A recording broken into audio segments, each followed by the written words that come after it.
Ladies and gentlemen, use your common sense. Don't let the way YouTube thought they would get away with it be the way they got away with it. It's a coincidence. Yeah, it is. And that's what the people of Tallahassee couldn't understand. Doesn't he talk with such contempt? I mean, I have this vision in my mind of Georgia Kappelman's face when she got the opportunity after the conviction and sentencing of Charlie Adelson. How she had the opportunity to sit in her law office listening to the jailhouse phone calls of Charlie whinging like a little bitch and mimicking her. Man, she must have had like popcorn, listening to that with Sarah Dugan and the whole team. They must have had a sit-in. Anyway, we are tuning in late this Wednesday, 10th of January, to wrap up the Wendi Adelson interview. This is going to be the last segment in our series on Wendi Adelson's interview. We've come a long way, and yeah, I was cutting a potato earlier for to make some smashed potatoes, and I was just kind of not really looking what I was doing, and I looked down and I'd carved the potato into Wendi Adelson, her head, a bust, just a bust of Wendi Adelson out of a potato, and I thought it was great. We might add a range of potato head memorabilia to the merchandise, along with the sock puppets for Daniel Rashbaum, and Wendi Adelson. I think they're going to be a hit. Yeah, but potato heads, where you can change the mouth, you know what I mean? Like the potato head from Toy Story or whatever that was. Mr. Potato Head, the child's toy where you can change the eyes, change the mouth, and you can put anything into a potato. But with Wendi Adelson's features, you could grab any potato, put some lips, eyes, a big nose, and, this straightened or non-straightened hair, and it would be the spitting image, right? So look out for that in the merch shop. Anyway, good evening, Rabbit. I see you. Looking good, Rabbit. Yeah, let's continue with our. We have no idea where we are in the footage, but we will soon find out. It looks like Wendy is sat right down with victim advocate Sarah. Kristen hooked me up with Jimmy to be my attorney instead, and so now Jimmy's my attorney, and so we're trying to now I've got Jimmy writing to me and Kristen and trying to work this all out. But they wrote this at 3:44. Clearly, they had no idea because all it says is basically we have a new judge, and I think this is good news. And here's some stuff we have to do on our case. Yeah. Okay, so she's going through her version of events of what happened with the judge. This was. I remember mentioning this when we shut down the last broadcast. We need to do a video on Wendy's version of events with the court stuff and her friend that was working as her attorney. But after Dan Markel found the evidence that she had withheld information about her assets on the divorce filing, ergo, so that Dan Markel would have to pay more in alimony, child support, and the rest of it. After she was discovered to have done that, the attorney, who I think was on a friendly, I don't know if it was like a real good friend or just on a friendly basis, but it certainly seemed like someone that Wendy had gotten under the skin of and convinced, saying, this will be fine. We do this all the time in immigration. I work in immigration in Miami, where there are a lot of job opportunities for me, which is where I need to be, because everyone wants to go to Miami because it's great and they have sushi and pizza restaurants in the same strip mall. And again, I'm gonna skip it. It's yeah, not- it I can't be don't that think you urgent. really need to be stressed. I mean, Yeah. Okay. and I think when time comes, I think anyone that's been trying to reach you about anything will understand completely and entirely why. What's going on? Yes. God, one of the other, there's like a young faculty member at the law school, this guy Mark, who had a heart attack. Mark is like 33 or 34. I did yoga with him. He's like super fit, healthy. He just had like a congenital heart defect. So, you know, he's fine. He's actually alive. He made it. He's okay. But, you know, the whole. God, I'm almost thinking, did she put antifreeze in his cappuccino? God, you have to wonder what someone like this has done that we will never know about. You know, I think a lot of the time when one of these crazy killers gets done for a crime that we all hear about, we know virtually nothing about what they've never been caught for. And it could be very serious offenses like murder. Whole law school was like, oh my God, like what happened? And now that's why Manuel's called twice. And it says it's from Park City. That's where his wife is from. So But just to finish up what I was saying earlier about the judge and the friend, the lawyer friend who was representing her in fraud, basically, in disclosure of false asset filings, non-disclosure of her assets, and lying to the court, very serious offense. She withdrew. And Wendy paints it like, yeah, because Dan said that she did something illegal, she said she had to withdraw. Well, what sense does that make? You know, the whole point is that the judge decides whether it's illegal or not. So if the other party that's being threatened and accused of acting illegally hasn't and has good reason to support why they haven't acted illegally, they would stand up for it, not withdraw. So Wendi Adelson's friend got manipulated, tricked into representing her in the way that she wanted, and at the slightest sign of trouble, after it wasn't as Wendy promised, plain sailing, said, listen, I'm not getting involved with this. But Wendy doesn't tell it like that, does she? No, she somehow blames it back on Dan, Professor Markel. either he never changed his cell phone. That's possible. He either never changed. I've never talked to Manuel outside of school. So either. And he's the dean of the law school? He's not. So there's like the dean in charge of everything, and then there's like the academic dean. Okay, because the law school is pretty much separate. I mean, it is part of the university, but it like has its own academic deans and all those type of. Did you go to FSU? I did. Yeah. Mm-hmm.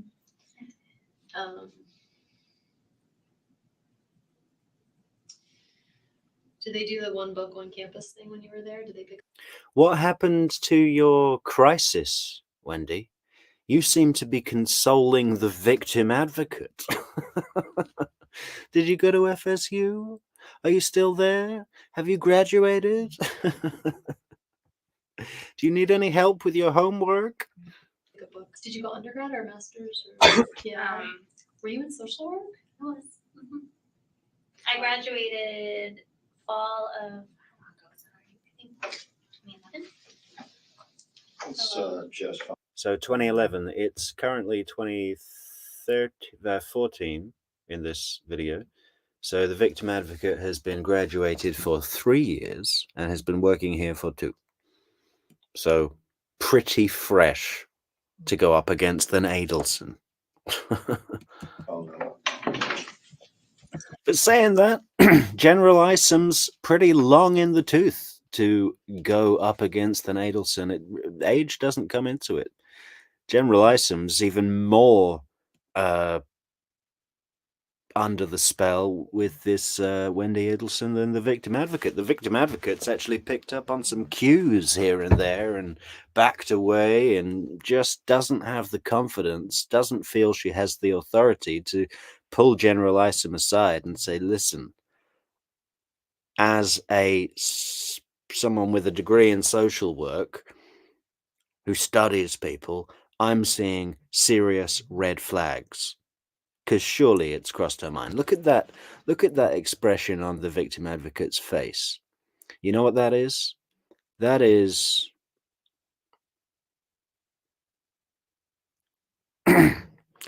what's the word?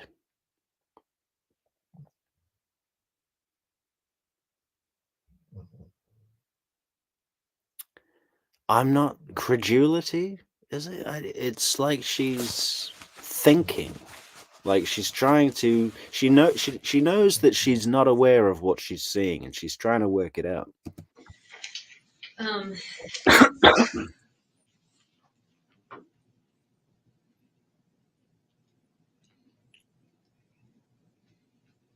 have this work number and cell phone. The work number would be the Who is that? the Bainbridge, Georgia. I bet you that's the Greenbergs in Cairo that I was saying, Alex and Maya. Do you think we should talk to them? Not right now. 294. So that's his, the 294 would be his cell. The other number would be his office number. All the news is already on people's You need seen what? it. What's Well, out there? they just know. I don't know A what they shooting on put out. Trescott, I Yeah, think. that's basically what's been. Okay. My kids are not going to see the news, so I'm not worried about that. I guess you're just telling the story. No, I'm saying that's probably why these people are trying to Are get a hold of you now. Yeah. No, the kids are too busy looking at their watches, going, "What do you mean she's working late? It's really late." Do you remember when she was like, "Oh, the kids, they'll be fine for a little while, but then they'll wonder why I was working so late." And it's like, they're 3 and 4 years old, man. What are you talking about? They're gonna have a hot milk and watch cartoons. They don't care what time you get back. They'll wonder why I was working so late. I need to go back. I need a timeline here. What time did you wake up this morning? A little before 8. I know that because the repairman was supposed to be here between 8 and 12, and I didn't set an alarm. So I woke up like, oh God. Yep, didn't set an alarm at all. Just knew I had to stay at home for the repairman between 8 and 12, not knowing that when Markel would be shot. Put some clothes on and get ready. Okay, what at 8 o'clock? He called. You know, when people say put some clothes on, I mean, this is her excuse me, YouTube, her effing sexual obsession, hypersexual, sexual charisma, blah blah blah. You know, put some clothes on. Is that what she said? Get dressed is what you say. Put some clothes on, she says to a man, because she knows that makes him think of her naked. Right? All these sneaky tricks, little manipulations, you see, all there, all right there. Or like my mom called. I could see what time the calls came in, but let's see, starting this morning. Yeah, my mom called at 8:09. And then the repair guy called at 8:08, and then my mom called at 8:09. I guess he called her to trying to sorry. So yeah, so then the repair guy called, and I don't remember exactly what time he got there, but like between 8 and 9, probably closer to 9. Okay, what time did he leave? Around 10. He could probably tell you, like he'll have. Yeah, he was there for a whole hour. I mean, even if he was repairing the TV, he's not going to repair it at the house. If he was going to repair it, he'd take it away, right? I mean, what's he going to do? A record of what time he called in to figure out whether to repair it or buy a new one. Okay. So he'll have a record of his calls too. Okay, before 10 a.m. A little before 10 a.m. Yeah, everyone's full record. Everyone's full record. the Geek Squad record, my my emails, my call to Charlie, brother Charlie, sweet brother Charlie, just about the TV, about the divorce present. Someone raised a really good point the other day. What the hell is a divorce present? I've never heard of that before. You know, I mean, the only thing that would make sense would be the assassination of your ex-husband, right? That'd be, you could call that a divorce present in a sort of dark irony. But like, if a family member gets divorced, are you gonna give them something that they can have and keep and use in their life, and every time they use it or look at it or see it or touch it, they think of their divorce? I mean, you know, I could, if it were a different situation and Wendi Adelson wasn't on a 6-figure salary and probably a contained millionaire herself by now, or close, if that wasn't the case and she was strapped and like a poor woman had got divorced and had to move out and away from an abusive husband, and he'd kept all the stuff, and the brother just said, listen, what can I do to help? Do they need anything for their house? A TV? Well, sure, I can get them a TV, but not in this situation when you're dealing with the upper crust. Does that make any sense? Ladies and gentlemen, use your common sense. Subscribe to the channel. Yeah. Okay. And then you went back to working on papers and so forth? Yeah, I was making some breakfast. I remember I was making oatmeal, so it was taking a while. It was like that kind that you have to stir for a long time. And I was talking to Charlie, so there's my call to Charlie. You have to stir for a long time. Well, about 3 minutes, 4 at the most. And then I called Renee, my friend who's interviewing for a job at FSU today. She was driving in, and I wanted to wish her good luck and see if I could meet her for a hug at some point today. Well, all of this smells, and I'm amazed General Isom doesn't smell it, is just, the waft is of a pre-practiced speech. Like she's going through it in her memory. Like if I were to name all of the United States, which I can do in under 10 minutes, writing them, actually I can do it in 3 minutes. You want to test me? I can do it.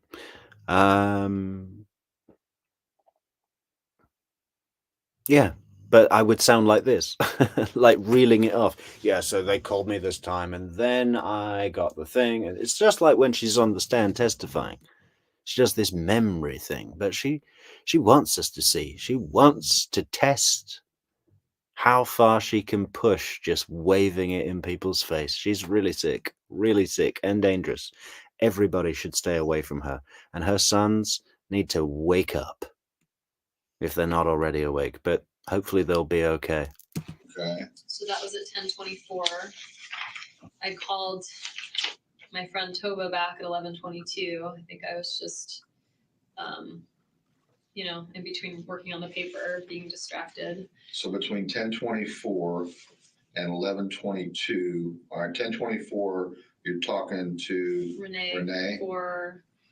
I talked to her for 18 minutes. Okay, so now we're up to 10:24, 4:24 plus 18, we're at 40 something. Oh, God, General Isom's not making Tallahassee PD look any good here at all, is he? He's doing basic sums and having trouble. I mean, what were the numbers? Come on, General Isom. Tallahassee is being made public here. We need to represent, y'all. Her for 18 minutes. Okay, so now we're up to 10:24, 4:24 plus 18, we're at 40 something. It's 42, General Isom. 42? Yeah. Then I went back to working. And then I tried Danny again. I left a message at 11:42 a.m. It's probably just 27 seconds. I just left him a message. And this is all at your house? Mm-hmm. Yeah. Okay. So we'll be able to verify that. We'll get CSI to go over there and have a look at the cell phone tower and the range and pinpoint your location at that time and clear you. Well, the reason I'm getting down to this, I'm trying to whittle this down with what they pulled from your phone. Mhm. Did you ever leave your house He just said whittle. I bet he whittles all the time on his porch. Because that's all they do in Tallahassee, right? before you went to the liquor store and got turned around in Prescott? No, Never left. no. And at 10:42, you're done with the call Mhm. from Renee. You see, Wendy's gone back into this. Am I being questioned? She's going to ask, am I a suspect in a minute? You know, before it was all, oh, did you go to FSU? You know, with a victim advocate. Oh, did you go to FSU? Did you do a master's or undergrad? Because I did master's and PhD because I'm an Adelson. And you don't make another call again, according to what I have here. You called Tova 11:22. at 11:22. So between 10:42. I worked for a total of like 20 minutes. It's a good thing I'm not on a timesheet. Okay. Oh, isn't that a good thing? Because then you'd be in trouble because there's no other reason for you to be in trouble today, like with the murder or anything. Okay. So from 10:42. And you know what? If you took my computer, you could probably find records of like what time I saved the document. And I'd be happy to sign a waiver so you could look at my computer. And 10:42 to 11:22, you're working on paper. Mm-hmm. Nothing to hide, just my work papers. Nothing to hide. God, I wonder if there's a little, you know, these little Easter eggs she likes to plant? Bullet bourbon, drive past the crime scene, mention the TV straight off the bat, basically volunteer her family as the key suspects. All of these little Easter eggs she lays. I wonder what, again, like I was saying earlier, what else is there? There's a load of other stuff. She's wearing an owl t-shirt. Well, I mean, maybe that is just a coincidence, but it's weird, isn't it?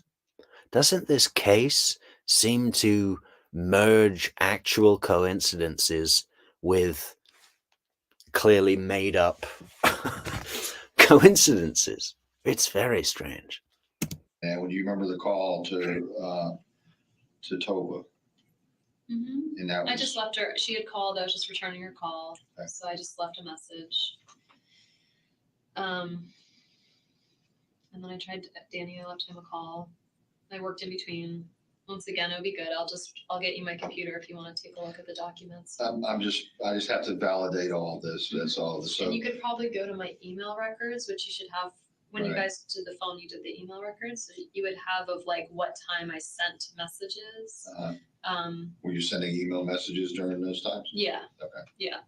Between 10:42 and 11:22. I think so because I don't remember exactly what time, but before I left the house at noon, I sent off the like edits, like the citations to the law school library to have someone look at my citations on this paper that's due that I no longer care about. Okay.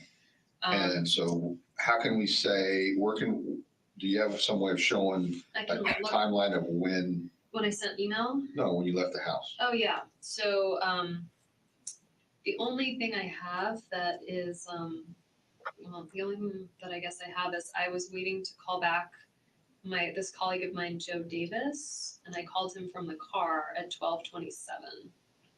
And I haven't heard anything about a gas pump yet, Wendy. I mean, you know, this got gas, maybe? Did I get gas? Do you have a receipt for gas? It was the first call I made as I was pulling out of the driveway. Don't you think that would come up in this interview at this point when she's giving the full timeline of her day on the day? So that was like 12:27. That's leaving the house. That was leaving the house. So I got into the car, I put on my earpiece, I called Joe. And Joe was busy with a colleague. And then I was returning phone calls. I called back this woman, Laura, that was at 12:29.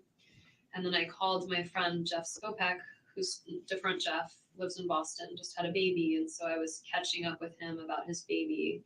And we were on the phone about 16 minutes. I was on the phone with him on the way to the liquor store. Joe Davis was the one at 1227. Mm-hmm. Okay. And I actually spoke with Joe. Laura, I left a message, and then Jeff, I spoke with for a while, and then the connection cut out. I went into the liquor store. I tried him back again. We talked for a few minutes. Connection cut out again, and I was like, I'm at lunch. I'll just call him back later. Okay. When you went to the liquor store, did you already know what you're going to get, or you had to? Yeah, I had the name of, I don't know bourbon, but I was supposed to go to this party tonight. It's like a stock the bar party, and so I asked my friend. Oh my god! Yeah, they wanted me to bring this thing called booze, or is it booze? And yeah, I know. There's something in the house where they put these containers of this booze, and we need to stock that platform.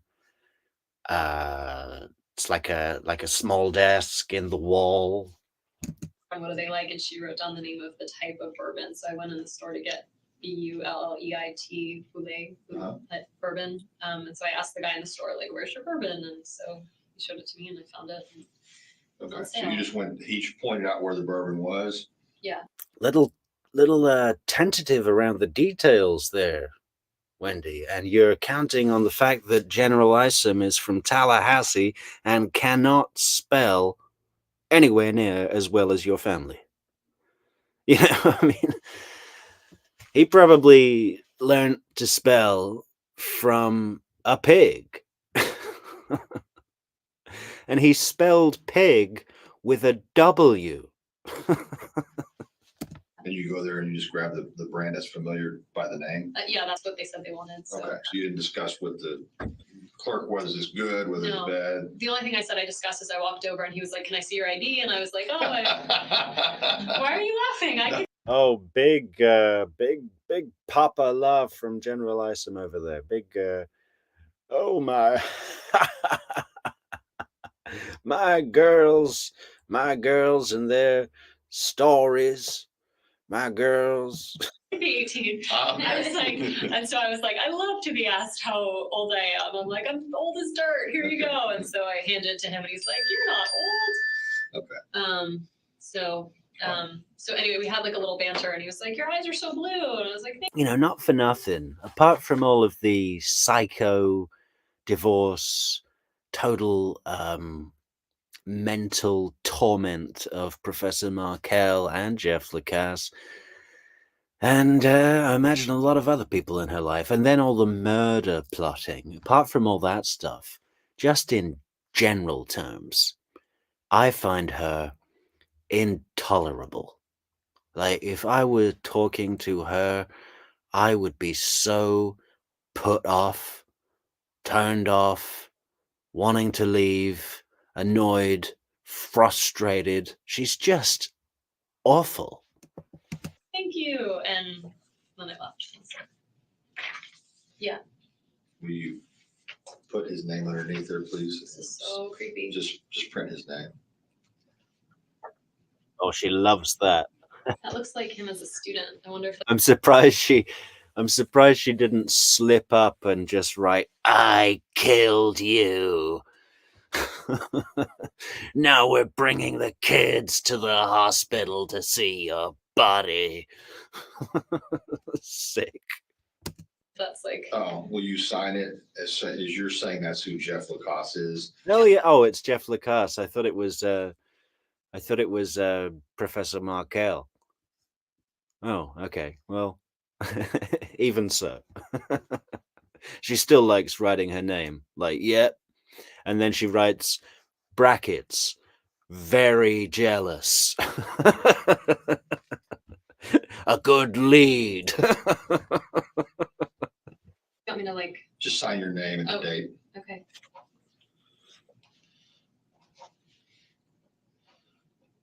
Yeah, don't forget to share, like, leave a comment, guys. Subscribe to the channel. Use your common sense. Think it through. I just want to confirm Okay. who this person is. Yeah. Call your folks. Okay. I really don't want to make that call. I know, but I know, I just like. you can wait if you want to. No, I I'm feel like just- I was holding you up. So. You were, and I I was, okay. No, I mean. Yeah, that's not a command, Wendy. You're a free agent. You're a free agent, and if you want to call your parents on camera, like is in your plan, like your mother's prepared, ready, waiting by the phone to go when she says, Danny's been shot. Donna's like, what? No. I mean, I want them here. I don't want to tell them what happened and Yeah, I want them here to come and get me, to take me to Miami. what's going on, because they're very emotional. Well, And Make sure they're not driving. well, or that's doing the thing anything. is like they're gonna now get in the car for 8 hours and come up, and And they both What is this thing about driving 8 hours? When was the last time you drove 8 hours? You know, it takes it out of you, man. I know it's just straight road Florida, but that's even worse in my opinion. All those stop signs, man. Just get on a plane. It's an hour. It probably costs, I don't know, $150, right? both very emotional. Is one more emotional? my mom's more emotional. My dad's more of a straight shooter. Okay. Like, people must really know now because I just got a text from someone that said, I know everyone's calling you right now, but could this really be happening? I just talked with Alan and he asked me, he was gonna take the kids by the house to get some clothes and said that they have a key but don't know your alarm code.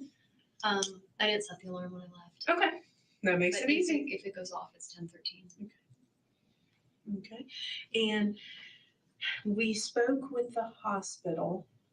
We've spoken with his dad. We did make contact with him. One of the other victim advocates was able to make contact with him.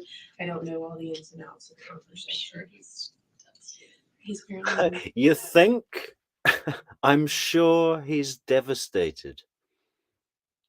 As opposed to elated. Yeah. He's going to move to Miami too. The whole wider Markel family are on a plane right now to Miami Colorado. Oh, for the celebration dinner. I'm sure he's devastated. How is none of these cops picking up that she is off play, off whatever? In Aspen, or he's in Aspen, is at least what I understood. well, at least he's closer. Right. Well, I don't know if that's any. I was gonna say, the nurse at the hospital, Yeah. the rabbi was up there and I'm sorry. That's not. Oh, it doesn't. I know. It doesn't matter. I I know. know. Why I'm correcting you. I'm sorry. And I realized that when I called Jane, I was like, wait, I wrote that wrong.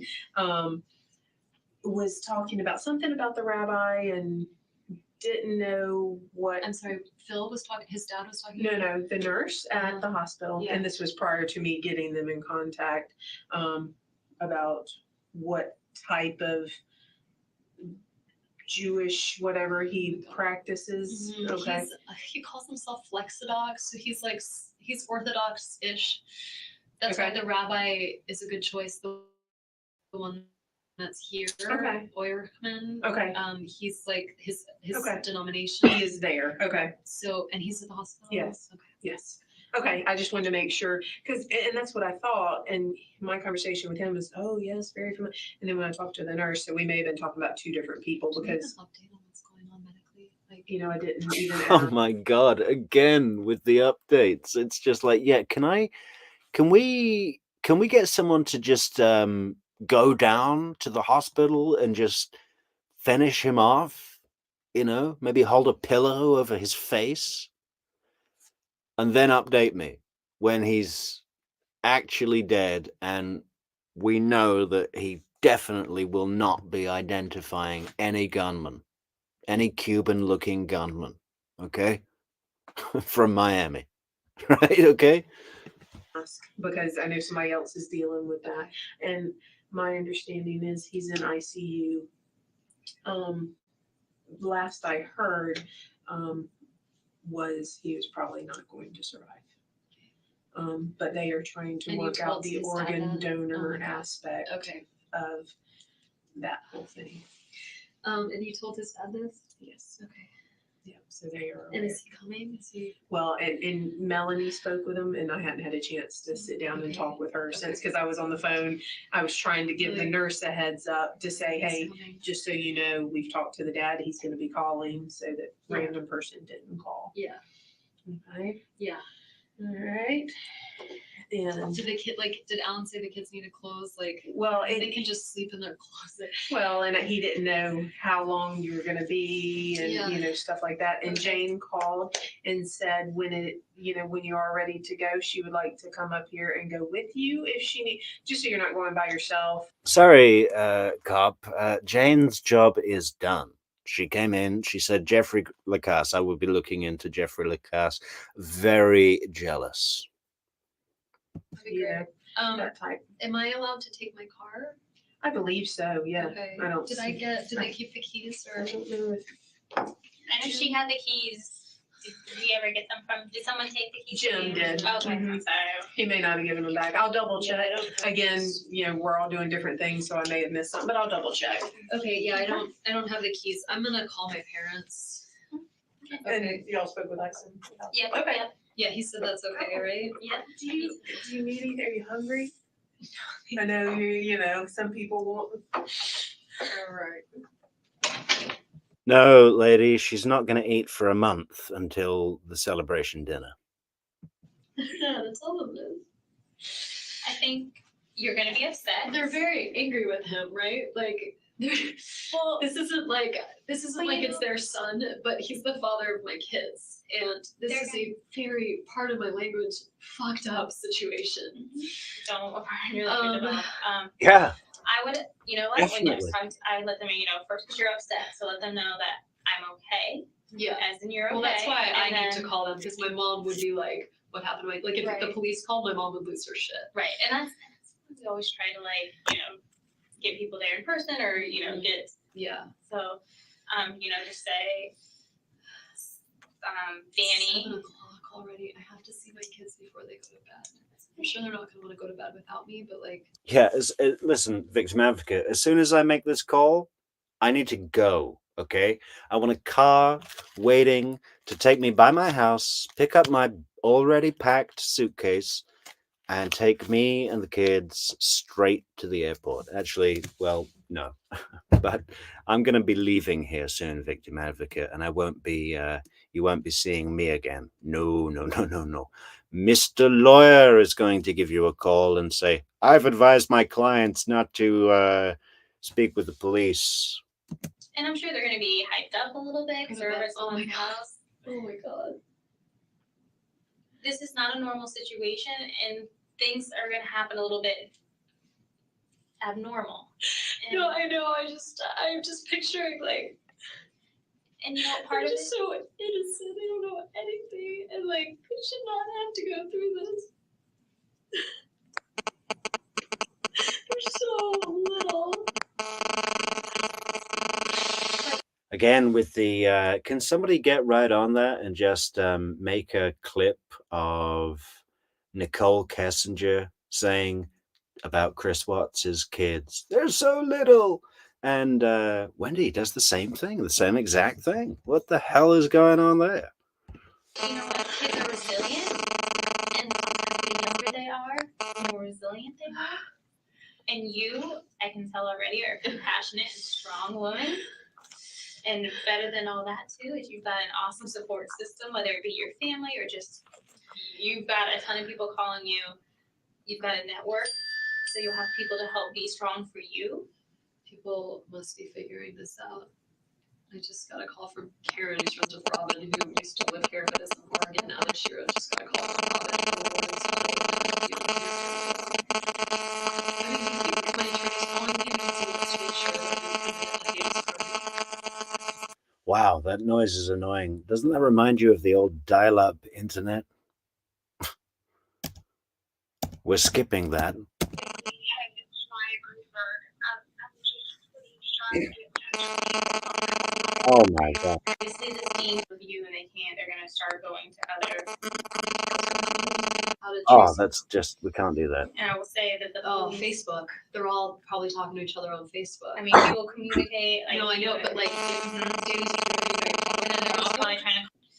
And then what'll happen is they'll get really frustrated because they'll try to contact the police department. We're not telling anyone anything. They'll try to contact the hospital. Hospital's like, no. Here comes Chelsea. Okay, I'm gonna call my parents. I have no idea what to say because I don't even know that he's dead. I just You know don't. that he has but- been shot, and But all signs of what everyone's telling you. I mean, when they start talking. Yeah.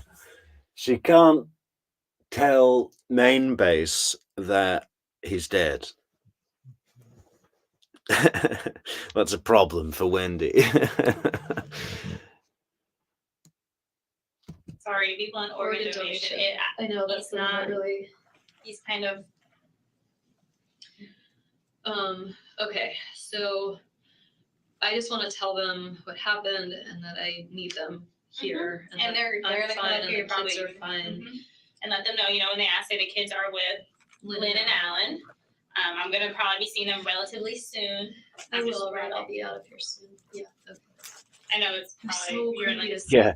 Didn't like that word relatively soon. Relative to what, lady? Let's get a time scale on this. I'm making the call and then I'm leaving. See Jeff's picture, like it looked like a weird mugshot. Like, can you? Dear God. Okay. nervous. No, I just I think it's shock reaction. I'm You know, right? Shock reaction. yeah. Oh, and I'm a shaker when I get upset. So yeah. I I usually know. shake. I really don't. Okay, here goes. This is the worst day of my life.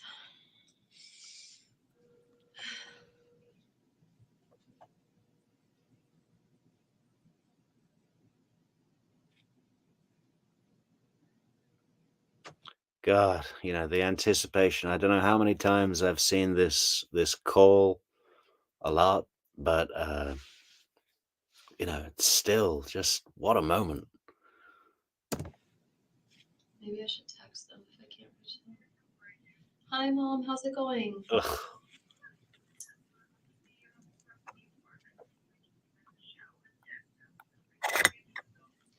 Mom, I need you to sit down. I am fine. The boys are fine. I need you to sit down. I'm fine, and the boys are. Does anybody actually sit down when someone says that? I don't know if anyone ever has said that to me. But I imagine if they did, I'd even more stand up. I'd be like alert. What am I gonna do? Sit down, lie back, and get ready for this shocking news? And the boys are fine. Danny has been. You can put me on speaker. Yeah. Danny has been shot. And Donna and Harvey are like fist bumping because we, silently celebrating the killing on the phone because we can't see them, right? They're like, yes. I don't think he's gonna make it. And so I know. So I found this out around 1 or 2 today, and I'm at the police station, and I'm trying to help them figure out who may have done this. No, like, can you fucking believe that? No shock or anything. Just like weird. The boys are fine. I had Lynn and Alan pick them up from school, and they're with Lynn and Alan right now. And I'm gonna leave here soon and go be with them. But I really need you to come here and be with me. But I want you to either fly, I mean, I don't want to celebrate alone. and I can't share this with anyone that wasn't in on it. So please come up so we can open the champagne. Bring a bottle. Obviously, you can't leave right now, but I need you to get yourself together. If it's too much to drive, I'd really rather that you flew up. I'm at the police station, and I'm gonna leave soon and be with the boys before they go to bed. They're with Alan and Lynn, and they're totally fine. Yeah, the boys are fine, but they don't know anything yet. And I in his house. I know. I know. So I just need you to calm down before you get in the car, okay? Okay, so and it's it's evening, so if you wanna come here tomorrow, I have a lot of I need you to calm down before you get in the car. Harvey's already run out and is reversing out of the driveway, honking the horn. Let's go! people that'll, be here with me, and we'll have a lot of support. So I want you to take your time and just be safe in getting here, but I'd like you to come when you can. Maybe they're already on the way. No, they wouldn't have done that because of cell phone towers, right? They're in the icon. They're trying living in Miami. Yeah, Charlie wanted them to try living in Miami. Remember that? Yeah, they're from Coral Springs, but they wanted to try living in Miami. Why don't we all go and try and live in Miami, where we can have pizza or sushi anytime we want? Okay. Okay. All right. I love you.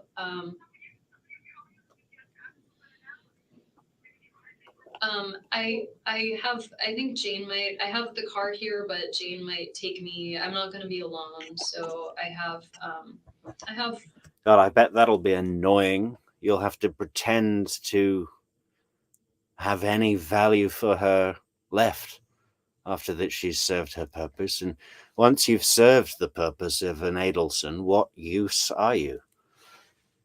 A lot of support, and I'll be fine. But yeah, if you could just come here, that would be great.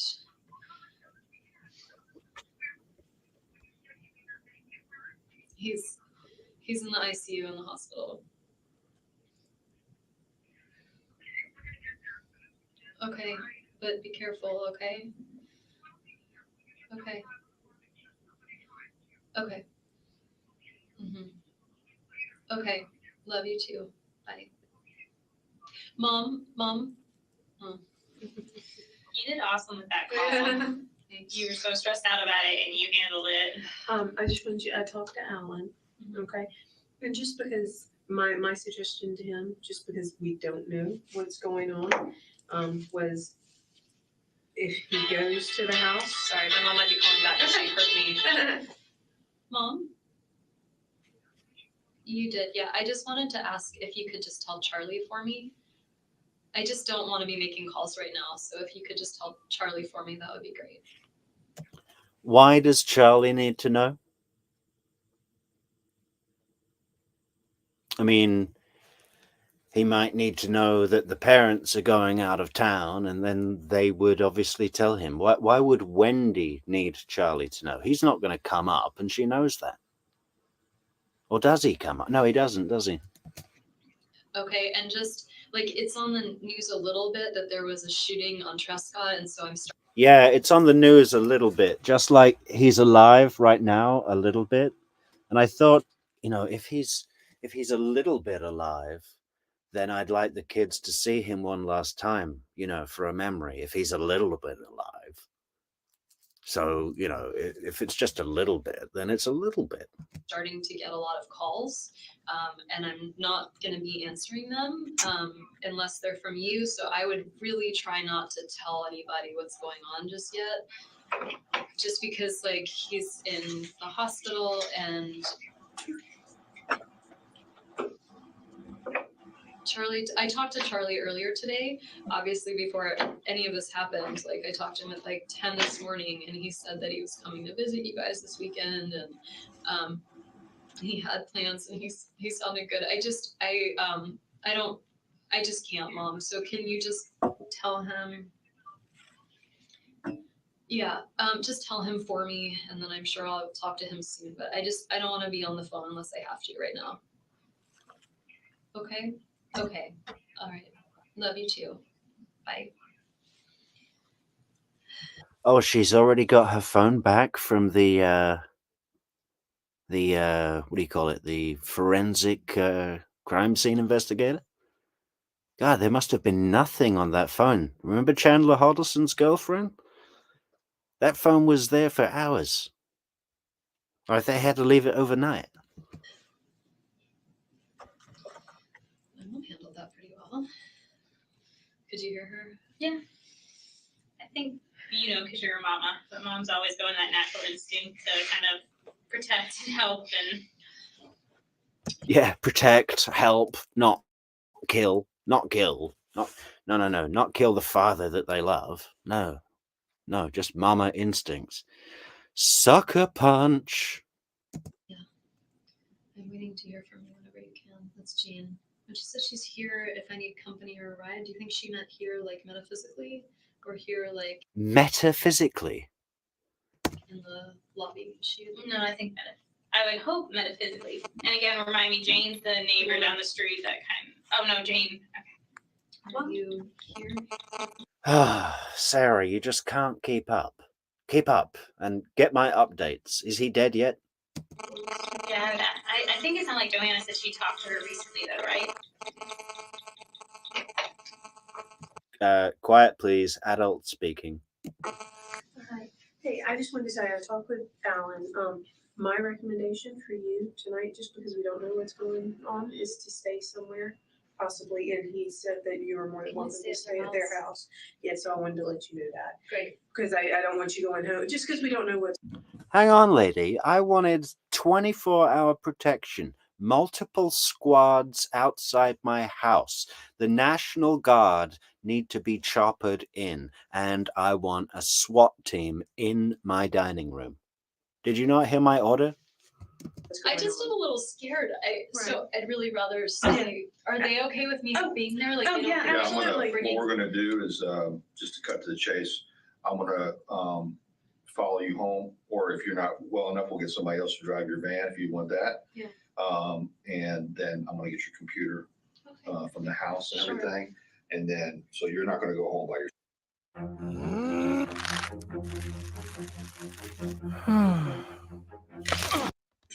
Okay. Just Well, for I'm happy to protection. go to the house and I can give you my password and stuff to get into the Okay. computer. And do you want, I mean, I'm do you going want to me to pick up some drive things. your van home? He can follow Can us. we do and- that? Can you and I Yeah. go home and then I'll give you my password and That's fine. You're in law school, right? I teach at the law school. So you need this computer, or do you have backup somewhere? I mean, I don't imagine I'll be getting much work done. Right. No, but But- you need it. Yeah. Goodbye, Florida State University. I got a plane to catch. 6 weeks. You can keep the computer, okay? Yeah, I do. Depends on how long we keep it. Yeah, I mean, whatever. I mean, obviously this is more important. So if you need my computer, you can have my computer, and I just won't work for a little while. That's all. Do you have it backed up somewhere? It's backed up to there's a drive Hard drive? into the External law hard drive? school. No, not an Oh. external, but like the law school has a server that, Okay. or I don't know. You can work off of it in the love building or I something. mean, Yeah, it's a computer thing. It's a server or cloud or intranet, or it's it's a file. It's a file for the university, the campus, faculty member. I don't think I'm gonna be going back to I work. understand. So you can have my computer if you need it, and I'll figure out what to do. Okay. Thank You get it back. Okay. This email to Jeff And then, on the 14th. What I haven't looked at any of that stuff. yeah, Um, I could probably find it for you, like in my, well, I'm just saying, like, if we stop at my house, I can Yeah. go to my sent mail and find it for you. What do you remember? What you said?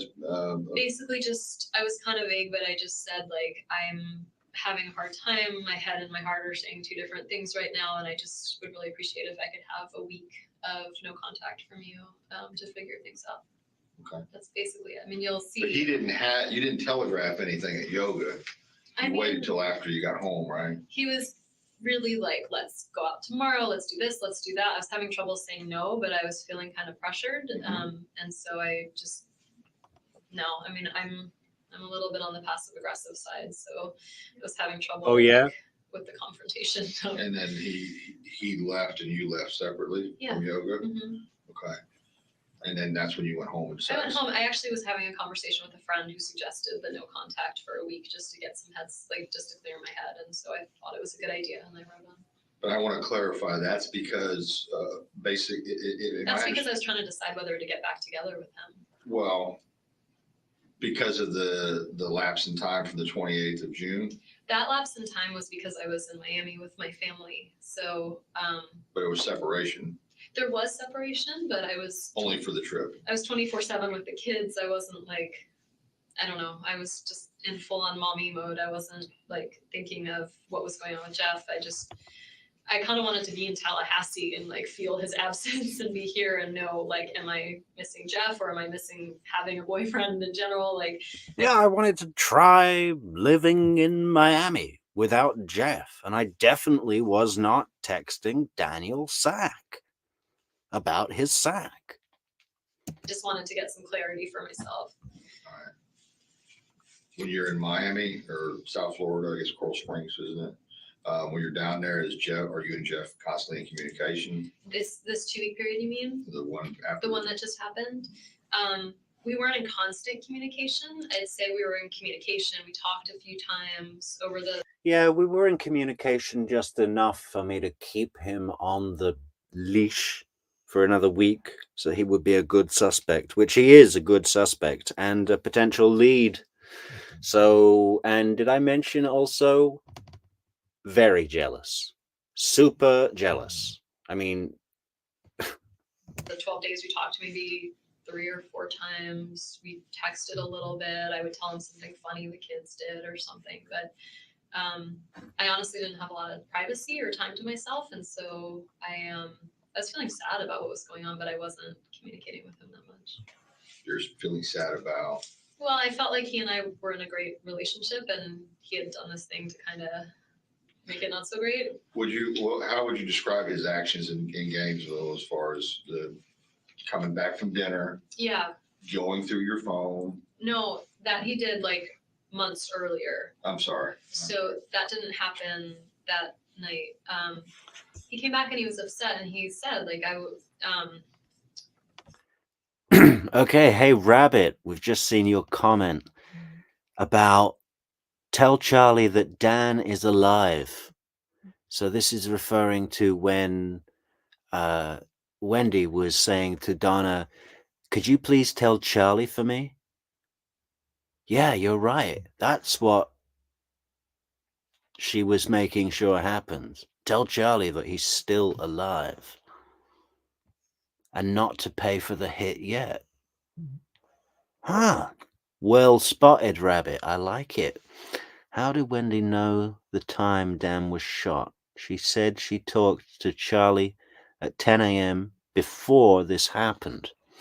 When did she say the time? When did she say the time that Dan was shot? I must have missed that, Rabbit. Let me know in the comments. Everyone else, like, share, leave a comment. I was asking about this, like every year FSU picks a book for all the freshmen to read, and this year they picked my book, and so I'm giving this speech in August in front of the whole freshman class, and he was like, I was going to wait until your big speech was over in August to tell you this, but like I just can't like keep it in anymore. Like I know that you were cheating with Daniel, like I know that you were seeing Daniel, and then he just kept talking about it, and the way he was going about it, it just felt very much like he was like, I have evidence, and it's very kind of legal in a way, and it just seemed, I don't know, like he just didn't trust me, and I was kind of feeling like that was going to be the end of us. Cause Okay, I misunderstood. So he did not go through your phone or anything? he did previously. He had said to me like, Yeah. well, He went through my phone in a jealous rage and said if he found one message from Professor Markel, then he was a dead man. And Daniel Sack will be next. Daniel Sack needs round-the-clock protection. We need to locate Lacasse. on March 19th, where were you? And I was like, I don't remember what I ate for breakfast. And so he was like, what? Yeah, and hey, she's outlined Jeff Lacasse as a suspect, but hasn't said, oh, and by the way, he's driving to Tennessee today. Well, when I looked at your agenda book, it said that you were supposed to see Daniel that day, and he's like, and I looked on your phone, and like you used to have all your. I guess Wendy was just going to say, I didn't know he was going to Tennessee. He's making it up. That's what someone would say that shot Professor Markel. Your old text messages up, but now you've erased them all. And I was like, I don't know. I just went through my phone and erased stuff sometimes.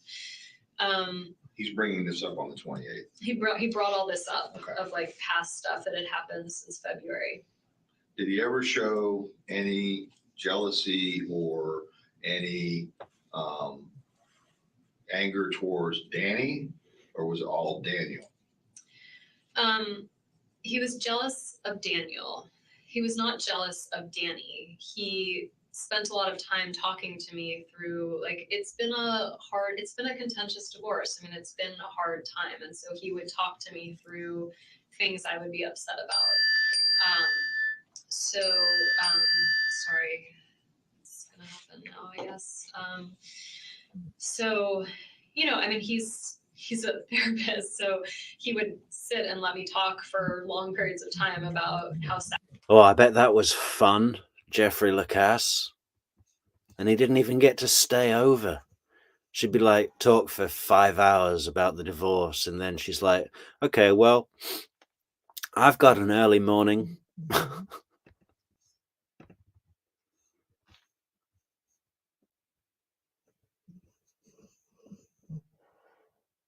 Oh, Rabbit says, nobody said what time the shooting happened. How would Wendy know 10 a.m. was before this happened? Ah. Yeah. Good spot, Rabbit. Yeah. That's true. She did say that. That'll be a good one for the prosecution to pick up on, yeah?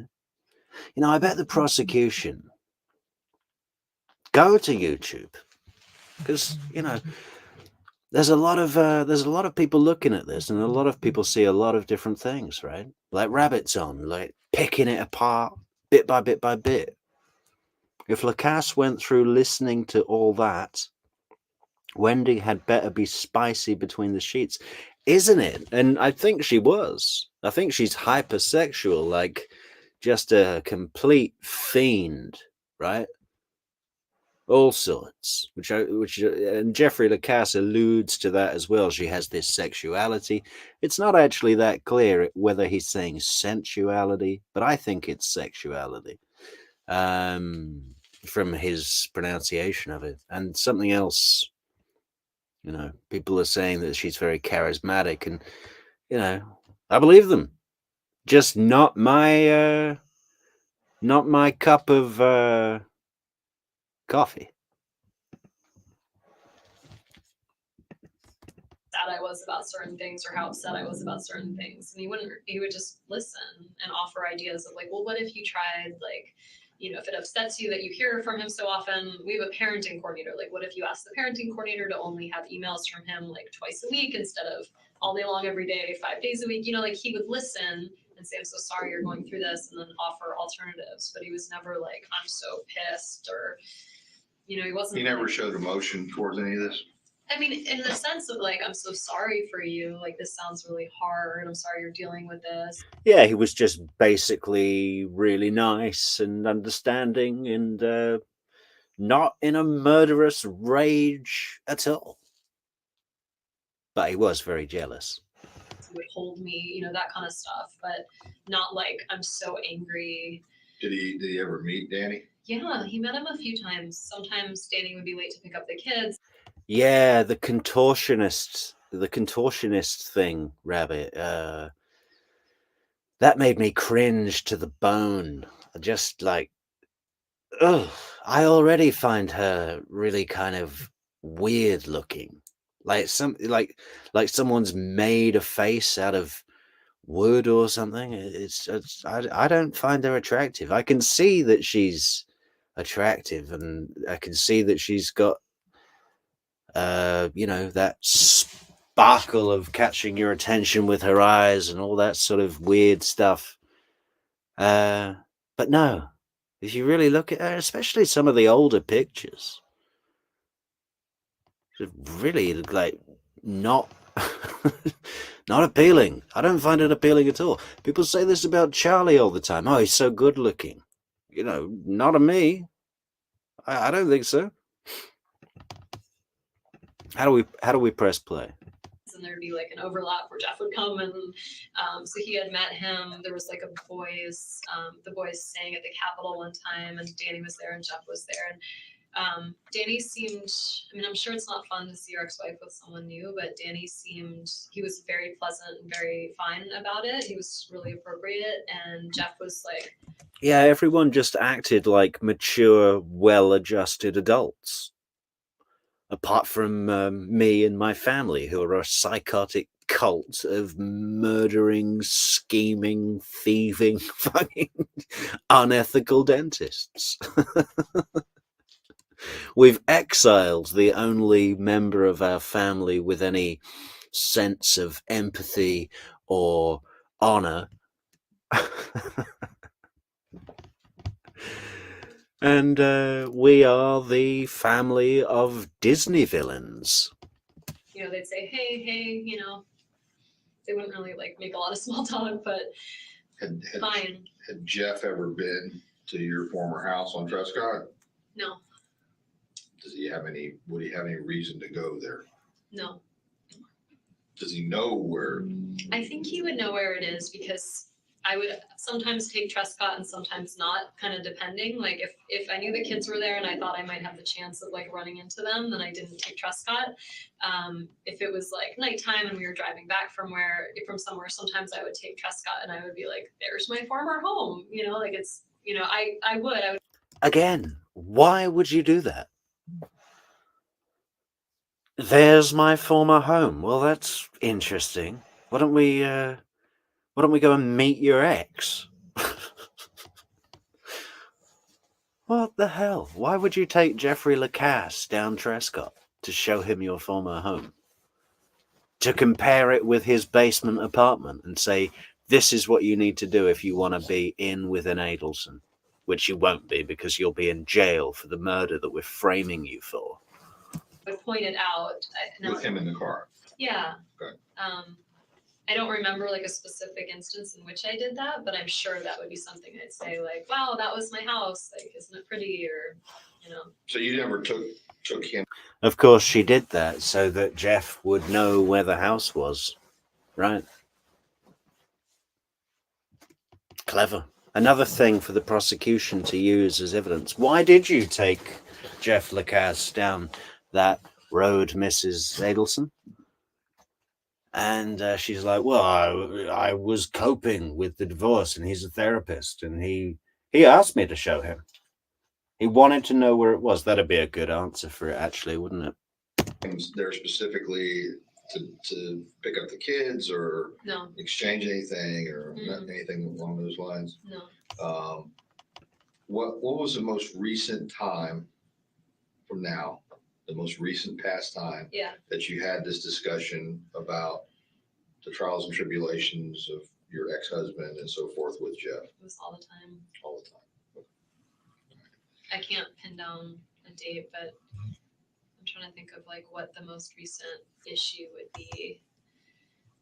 I haven't talked to Jeff all week, so it wasn't now. You didn't talk to him since Monday night, and Not you since emailed him with Monday. no response after that. Yeah, so it wasn't this week. But I'm trying to think of what it. I mean, there are always things like when he first started dating Amy, he would Skype from bed with Amy, and so I would talk to him about that. Of like, I don't think this is that appropriate. Like he's Skyping, from bed. You and I would never do that.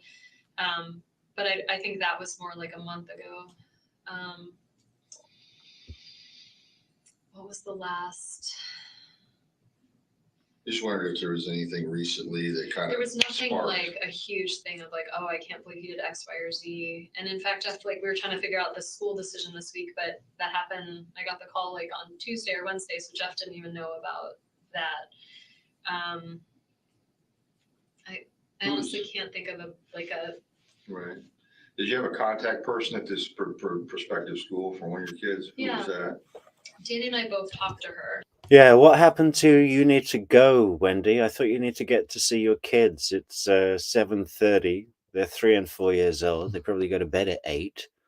And you've just seen an opportunity to really hit this Lacasse thing home.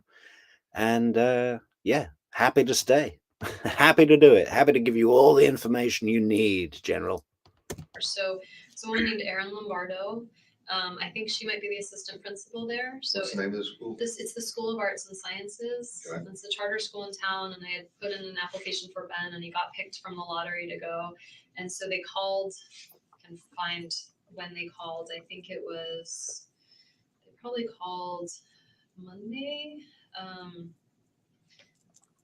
I can't actually remember what day. They called at some point this week, maybe Monday or Tuesday, Wednesday, maybe. Thursday or Friday. Then Danny and I were trying to figure out whether this was a good option for him, and so Yeah, we were trying to figure that out. I mean, Dan thought it definitely wasn't a good idea, but we were trying to figure it out. Like she makes it sound like they're coming to an amicable decision. I think Dan wanted them to go to a Jewish school. I'm not sure about that. Don't quote me on that. But I know that there was a row about the school. They were going to meet up and walk on the day of the killing, weren't they? Or when he got back from New York, maybe. what night did I was at work on Thursday morning. So I talked to Erin Lombardo Thursday morning, and she said that she'd had a lengthy conversation with Danny the night before. And I was like, oh, I'm sorry, you have to do this twice. And she's like, I'm used to blended families. It's okay. And so he had a long conversation with her Wednesday night. I had a long conversation with her Thursday morning. This past. Erin, yesterday. All right. You did a note to yourself referring to something about, if you want to look it up on your phone. I think I had to buy super glue. No, it was before that. It was to JRL, or it was in reference to JRL as a note to yourself. Mm-hmm. What did I say? He said, I can't remember what exactly it said. Something to the effect of. Note like about, in the notes? Yeah, you have a note thing or a date book thing or something. Yeah. I don't see a JRL thing.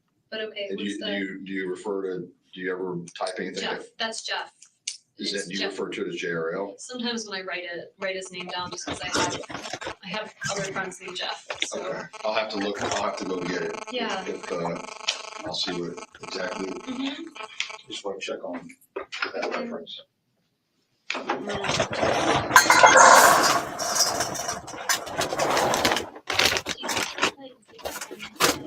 Something or You meant just the phone. oh, okay. I thought you were like running out of juice and like I sure am. Getting some emails. is Jane still here or did she? No, I think she meant metaphor. Okay.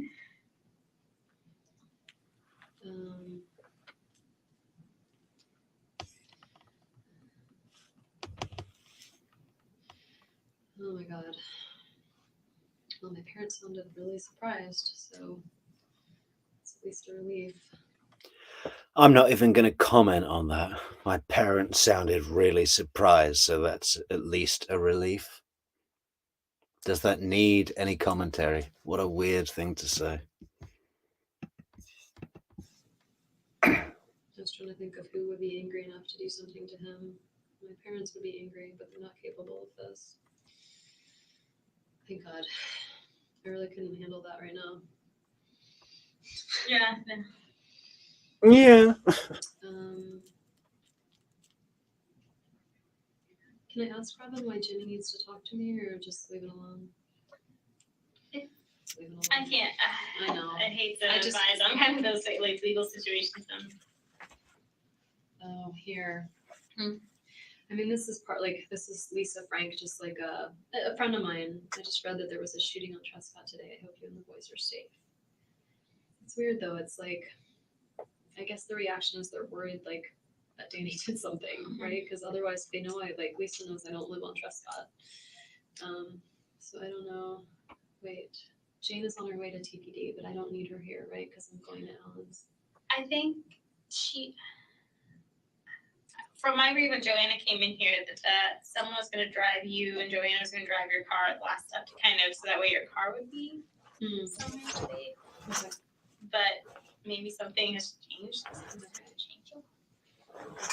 I'll just leave her here for the minute. And I think, She you lives know what, pretty your close. friends want to be here for you, and if things change, they're flexible, especially if she's a social worker. Yeah. Used to flexibility. So God, I have so many social workers in my life. Jeff sounds crazy when I talk about him like this. I don't think so. I really hope he didn't do this. Is there something that would make you feel like he would be capable of something? Because you said Who is Wow. Fucking okay. Sarah's earning her stripes here. She's probing. She's picking up on something. And Wendy said, "Wow, Jeff sounds crazy when I speak about him like this." Victim advocate's like, "Yeah, I don't think so." And Wendy's like, "I really hope he didn't do it." And the victim advocate's like, "Is there something that would make you think he was capable?" Interesting. You know, as far as I know, this victim advocate has not been on the stand in any of the 3 trials about this case, right? I wonder if she's going to feature in Donna's trial or Wendy's trial. They're coming, Wendy. Get ready. Everybody, we need to start sending Wendy ticking clocks in the mail. Isn't that a good idea? Just ticking clocks. It'll be like that Edgar Allan Poe play with the beating heart under the floorboards. Remember that? In The Simpsons? capable of doing something like this? I don't know anyone that, like, I represent victims of trafficking, but, like, I don't know the traffickers. And, like, I don't spend time with them. And so in my mind, like, someone who's capable of, like, extinguishing a human life or, like, thinking someone else's life is less than theirs, like, I work with the victims who have been thought as less than human, but not with the people who think that's...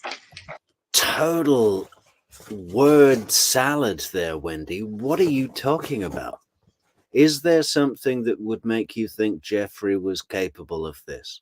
And she's like, well, I represent the victims, so I don't spend time with the traffickers, so I have no idea what they would be like. You know, what does that mean? Nothing. Okay. You can look at the full one. It's kind of hard to see here because it's printed sideways. Do you think there is insecurity that has nothing to do with But is something? this like a... It's a calendar thing. So it's telling you to talk to JRL. Okay, yeah. So I have been talking to friends this week about like what to do about Jeff, whether to get back together with him. And yesterday I talked to my friend Joey, who had some ideas. And so I put that in my calendar for Monday because that'll have been a week since I've not talked to him. So I Right. put it in to remind myself, like, okay, now it's been a week. And of like to ask him these questions. Like these are the things I was thinking about and things I want. Yeah, doesn't that just show how I wasn't framing Jeff? Because I was gonna call him on Monday. when he wouldn't be in jail for killing Professor Markel. So obviously nothing to do with this murder. Want to talk to him about And when you're referring to this, you're saying Daniel, not Danny. Daniel Sack. That's who you're saying. His aggression or his jealousy, however you want to talk about, however you want to describe it, Yeah, is towards Daniel Sack. because Jeff really felt like, yeah, no, it's all about Yeah, his aggression, his jealousy, his rage. It was against anybody called Daniel. He just couldn't stand the name Daniel. It drove him insane with rage. And he might have a gun because he's former military. I definitely showed him where Markel lived. You know? Daniel Sack, because Jeff And he's leaving town right now. just felt like everything was fine now that Daniel has moved to Amherst, and I kind of felt like if you're gonna be insecure, it's gonna be someone else some other time, that it's not just Daniel, that it's like something going on. But this has never happened. This is for this This is coming my Monday. calendar for Monday I'm writing down things to talk to him about. Okay. Makes me sound like a total weirdo. No, that's fine. I just was curious because I saw What it is, Daniel and I yeah. know you told me it's to you to. Well, because That's the cocaine smuggler's trick, you know. That's you put something that you'll be embarrassed about in your suitcase. So when customs search your bag, you have a reason for looking nervous. You know, it could be some porn or some a sex toy. It's usually a sexual thing, or just women's underwear. If you're a man, or you know. I Your dated him ex-husband and is it's like, Danny. and he goes by Danny, like anyone who's friends with him, nobody calls him Daniel. Okay. I mean, it's just his given name, but there's not a person on earth that calls him that knows him. So he goes by Dan or Danny, and his niece and nephew call him Bo. A lot of the family calls him Bo Okay. as a nickname. All right. But Daniel Sack is Daniel Sack. Yeah. When's the last time you talked to Daniel Sack? I talked to him this week. Okay. Um, Everything's fine with him? yeah, he's living in Massachusetts. He's happy. Okay. We had a nice chat. Okay. I mean, he's my friend, and All right. yeah, Okay. We're gonna get ready to leave here just a minute, great. and I think we determined We're that, gonna go to my house. I'll Right. give you my computer. right, and passcode or whatever, Yeah. and then from there, you're gonna go to the friend's house. I'll pack a bag and we'll go. Okay, so Joanne Joanna, is gonna come with us. Yeah. I think my friend Jane is outside. She said she's parked outside TPT in case I need her. So we can tell her, I guess, that Jane Jane that was here, McPherson? yeah, Mm-hmm. that I don't need her, I guess. I mean, she can come with. Yeah. Jane has served her purpose. We're done with Jane. She came in. She said Lacass's name, told us how jealous he was, and said that as a social studies worker, she would be looking into him. We don't need Jane anymore. She's done. She can go home. We're never going to see her again. We just want to make sure you get someplace that you're comfortable, and you've already told me enough reasons that you feel like that maybe whoever did this, I don't want to go home. so we're going home just to get the Okay. clothing, the computer, and then we can get you on to the Okay. other, I can't remember their names now. Alan and Lynn. Right. They live really close to me. Okay. You look like you've had a long day. I have. Okay, That's so we're convenient. getting ready to go in just a minute, okay? Okay, well, I don't have a lot of stuff to take with I me. know, Can I I know.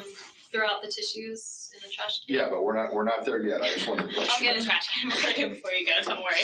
Okay, because I've been thinking. It's okay. Um, Do you want me to go with you on any of this? you're really sweet. I'm okay. Okay. I mean, I'm not. I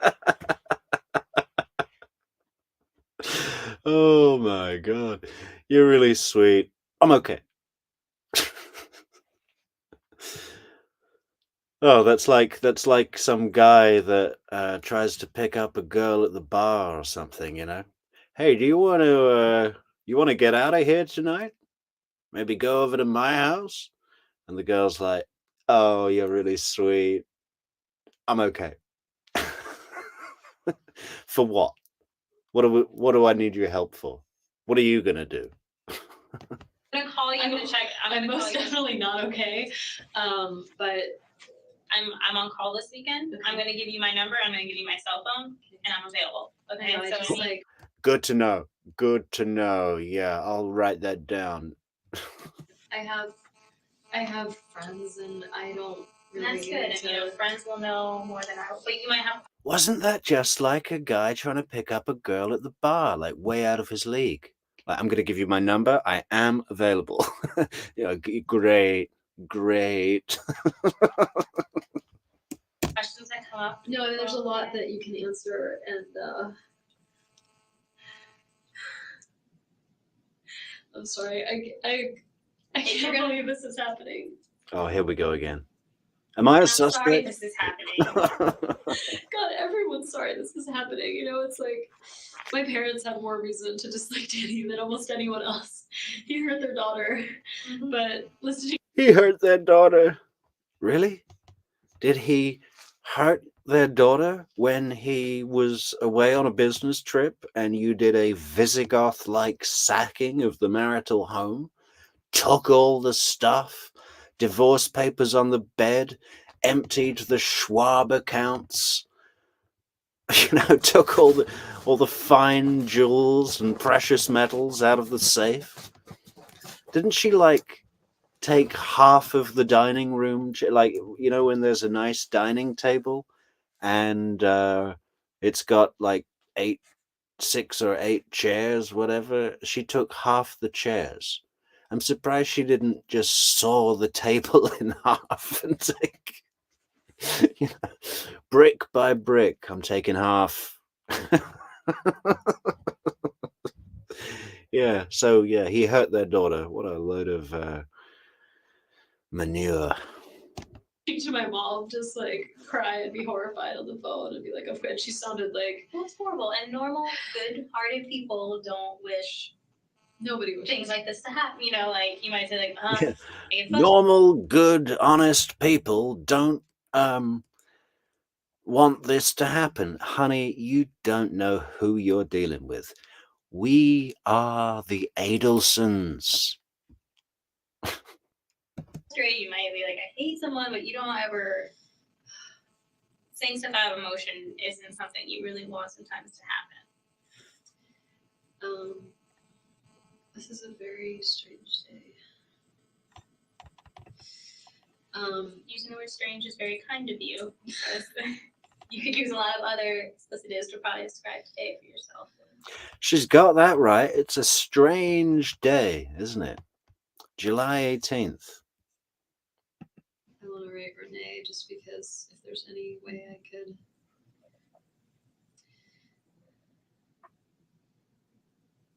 It's so strange that she's here today of all days. Is she going for like a Title IX position or something like that at Florida State? It's not a Title IX. She is actually like a social entrepreneurship position. Or maybe she's lost her cell phone. She's run out of money. I can't even think. No, you're okay. I'm sorry. I'm asking you. You're relevant. Renee is. Yeah, hopefully that'll work.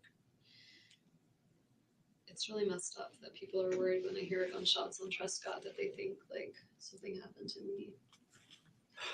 Yeah, isn't that weird? How people hear that there were shots on Trescott and they go, I think something's happened to Dan. It's almost like people had a sense of something going on. Do you remember when Jeffrey Lacasse was like saying this rhythm, this marching towards this date? There was something about this date. We're moving towards something. He had that sense. And others had that sense. Everyone's calling her going, I think something's happened to Dan. Okay, it's the northeast of Tallahassee, but there's probably 500 houses just in that area, just in that, at least. Could be anybody shooting on Trescott. That's All right, if it's just Trescott, it's a long road, man. No, it's pretty long. It's like, I don't know, I think it's miles. It's loads of houses. I guess it makes sense. It's divorce and people do crazy things.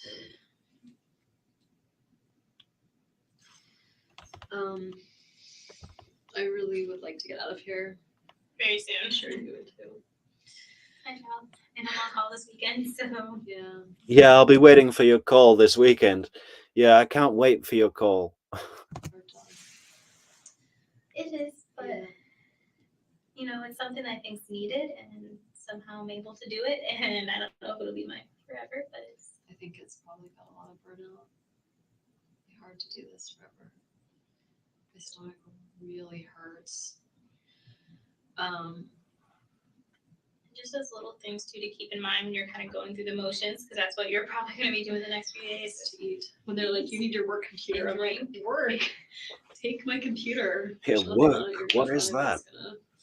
Well, I don't know. Maybe there's something. From now on, all we're doing is restaurants and jet skis. I'll find that's useful, but Well, you know, they're used to things. A lot of times they will have like burglaries or they deal with suspects who aren't cooperative and don't, you know, they're like, give me my stuff back. yeah.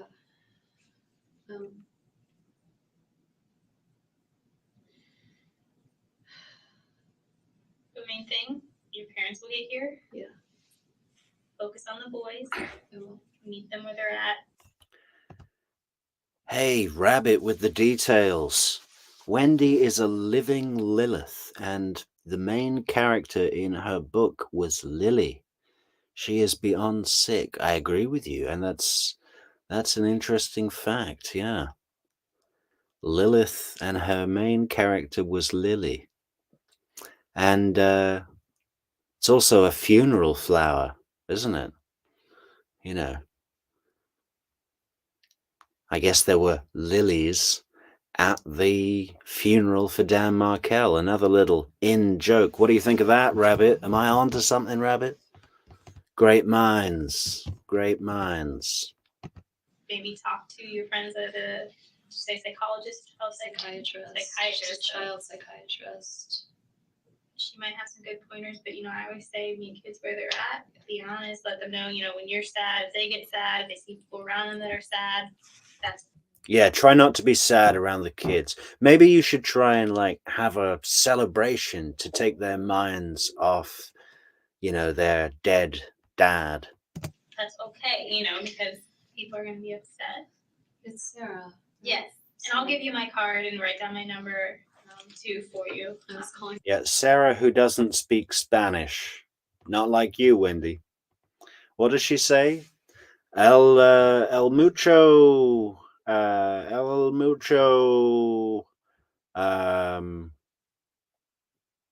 paella. El mucho paella. In general, I mean, I just am not okay.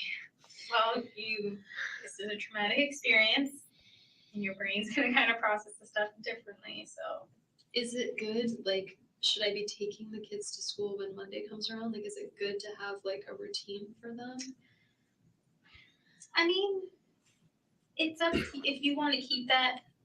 And yeah, Well, I say it, and now I'm like, I don't want those kids away from me. Like, what if there's like a deranged gunman in town? Like, and I'm hoping as the weekend and time kind of goes on, hopefully the police department will be able to give you some more information. You know, and this is just a basic kind of how a criminal investigation works. They may know more than they're telling you, but they don't disclose much because if it gets out to someone who tells someone who tells someone, and yeah, it and gets of back course, to I'm gonna tell a friend, and they're gonna be like, right. because I need to talk to someone. And Right. Oh no, you're fine. You're fine. So you know. Yeah, I need to talk to someone like that's worth my time, not like you, Sarah. Sorry. Did you see that? Just check that again. When we tell someone, and it Yeah, and gets of back course, to. I'm gonna tell a friend, and they're gonna be like, Right. because I need to talk to someone. And Right. Oh no, you're fine. You're fine. So you know, it can be frustrating sometimes dealing with us because you're like, well, what are you doing? Why haven't you told me this or that? And it's kind of all to protect the integrity of the case. I So know, I just, as he was driving me here, I'm like, oh my God, I'm like, I wonder if I could be like framed for something, like if I didn't do something, but I'm still gonna end up in jail. I guess mean, that's that's your attorney mind probably thinking, but you've been more than forthcoming with information and you're doing everything you can to help. I can't imagine who would do this.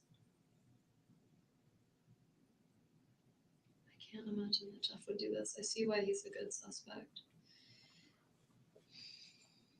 And Jane thought of him right away, but I didn't. God, can you just... I don't think I've ever seen something so... I don't like to call things evil, but, you know, can you just imagine doing this to someone? Like, not only have you twisted their emotions and led them one way and just lied to them and used them and all of that, but then you set it up so that he looks like a jealous rage gunman and gets life in prison or possibly the death penalty. I mean, and you're gonna then play this figure of this woman who their boyfriend killed the father of their kids and get all of the sympathy and the storytelling mileage out of that while he's sitting on death row and you're getting paid like, what is it, $4,500 a month per child in like some kind of government benefit when their father is murdered like that? Some immense amount of money, let alone all the other stuff, the life insurance and the trust for the kids that's going through the sister, but ultimately goes to Wendy. I mean, just unreal. She is living off the juice with this, huh? And I don't know why that is. I wasn't trying to be protective of him. I even thought of my own family. Maybe you weren't really thinking of him at all right now in your brain.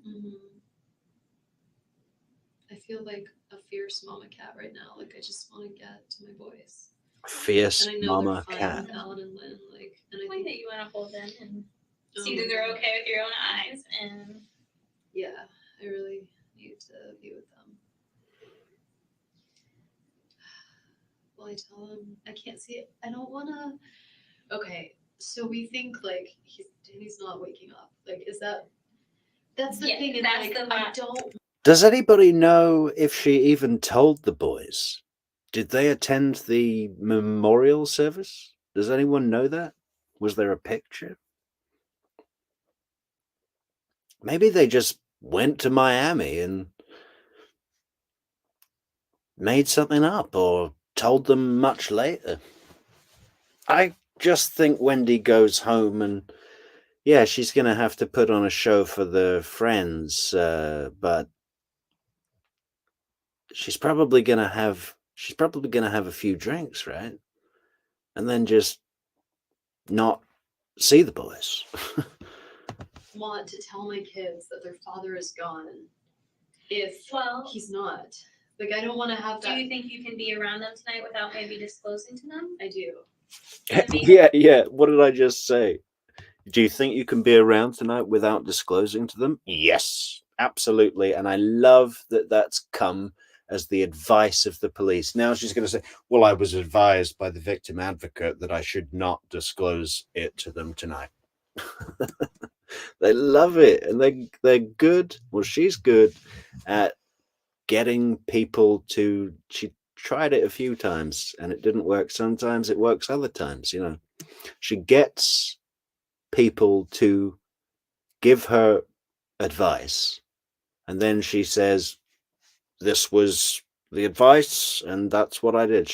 So she doesn't have any culpability, responsibility for the decision making. She offsets that to a third party of authority, even though this girl is, you know, this victim advocate, this young woman is obviously her subordinate in every way. Maybe it's something you could just wait till the morning till you know a little bit more Yeah. certainty. Is somebody going to tell me? Like, if he doesn't make it and it's like official, is someone going to? What? I mean, I'll know because they'll notify me because then as when incidents like this happen, they'll have to do an autopsy and things like that. So I can ask the investigator to let me know when they get, because they'll have to notify the They'll police. figure this out, right? They'll figure out who did this. That will be their goal, and they figure it out. There are unsolved crimes, aren't there? I mean, there's always unsolved crimes, but I would say these guys that work here are really good. They're going to be working really hard. Yeah, we've got General Isom all over this. General Isom can add up the number 18 to the number 22 in his head. Don't worry. We're going to get him. We're going to get the killer. Probably throughout tonight They into the don't seem to be weekend. worried about my safety. Why is that? I'm not saying they're like they don't care about me, but they don't seem to be worried about Probably me. because there's, from whatever they're looking at, there's not any indications as of yet, and I think they're taking the good precautionary measures to say. Let's stay at home. And it's good for you anyway to have support. I will like. I have an alarm system, right? I just don't necessarily like. I got the alarm because my parents were like, "You're a single woman that lives with 2 kids. Like, you should have an alarm." I just don't think they're that useful. Like, I think by the time they call to be like, "Hey, was there?" I feel like it's always too late. Well, and I think it's good for you tonight to just stay somewhere, and if I'd rather anything, be with have them. support Yeah. and kind of a bit of a distraction. It'd be nice just not to worry about like. I don't know. I'm just picturing like getting up and trying to like. The kids being like they're 3.5 and 5, right? Like they'll wanna eat ice cream or do whatever, and like I don't have the energy to like impose any restrictions Right. right now. And then, it's a difficult time. They might not need those restrictions. And Those poor kids.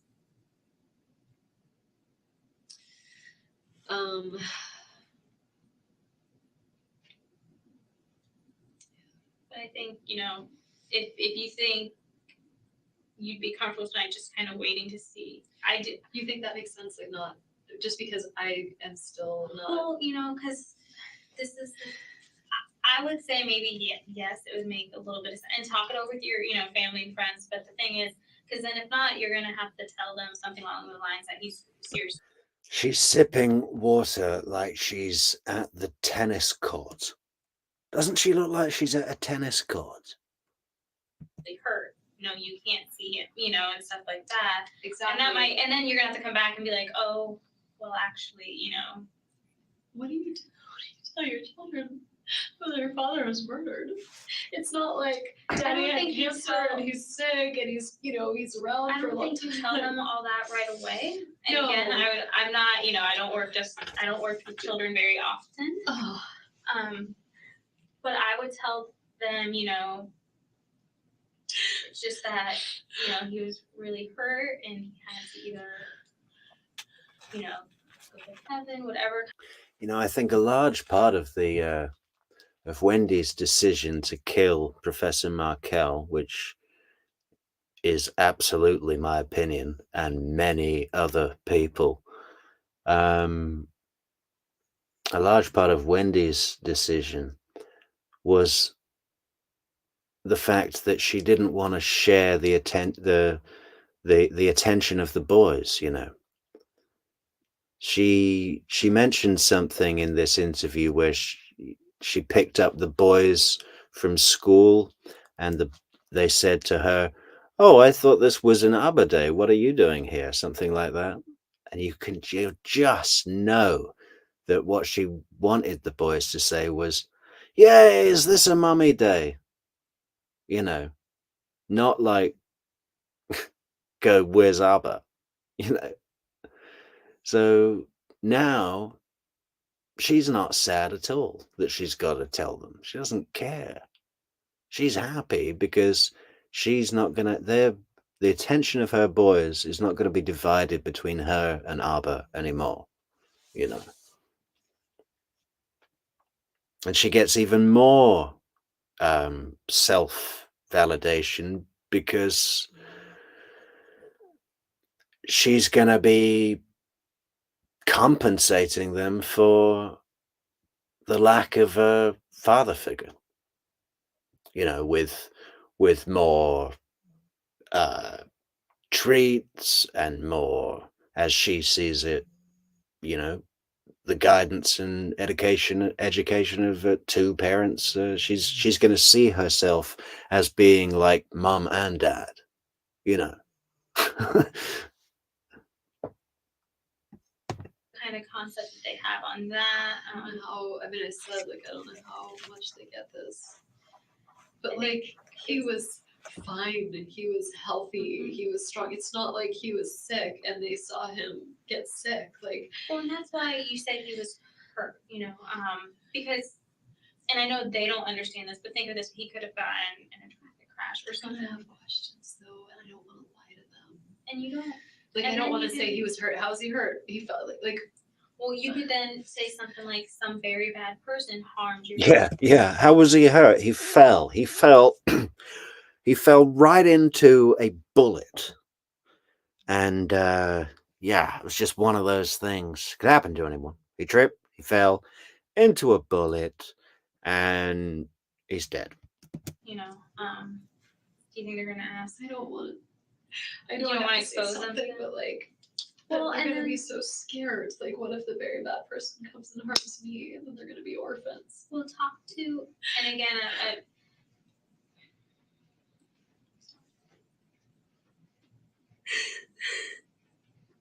take it one day at a time though. We're kind of getting ahead of ourselves again. I know, but I'm just trying to figure out how do I go to the house and tell them, what's going on. You know, when you were talking to your parents, you were very composed. You know, what is she selling here? I don't really think she wants, you know, I was thinking maybe she wants actual advice about how to approach a child with the I just don't think it's important to her. So I guess what she's selling here is just more like, look at the trauma. I'm not a suspect. I'm torn to pieces. Even though our divorce was contentious, you would never want this to happen. But, you know, that's all it is, right? But it's almost, it's just overselling and it's off. But the victim advocate seems to have moved away from any scrutinous view that she might have held. Just at the closing here, we got about 10 minutes to go. In the situation, I'm usually a really good advocate for other people, just not for myself. So yeah, I mean, I can like put on my big girl pants if I have to, but talking to my parents and talking to my kids. well, and then you when you do talk to them, you know, like I always look, I could be there with you, but they don't know me, so I think that would freak them out right. more to have you there. Be Right, like, who's gonna exactly. say, why do we need her? Yes, Sarah, we don't need you there. That would freak the kids out. What are you talking about, you there? Who are you? You're not an Adelson. Have you even been to Miami? Do you know what sushi is? Do you know what pizza is? They have both kinds in Miami. So And they I would think- ask you, like, who are you? right, and then we'd be little friends, but still the same, you know, but have the support there for you. So if things get a little bit hard on you, Can I text Ritu and just my friend who's a child psychiatrist? And ask her, absolutely. because I think Yeah, and again, I'm not a psychiatrist and I don't work directly with children on do a you regular mind if I basis. talk to her? Like, Who do you work for, Sarah? Are you even Tallahassee police? I mean, you're not a psychiatrist. You don't work with kids. What do you do? I'm sorry, I just No. keep feeling like I'm a suspect and I need to ask. Like, No. Yeah. Oh, uh, sorry. I forgot that I don't need to ask you for anything. And she'll probably call you after you send her this text and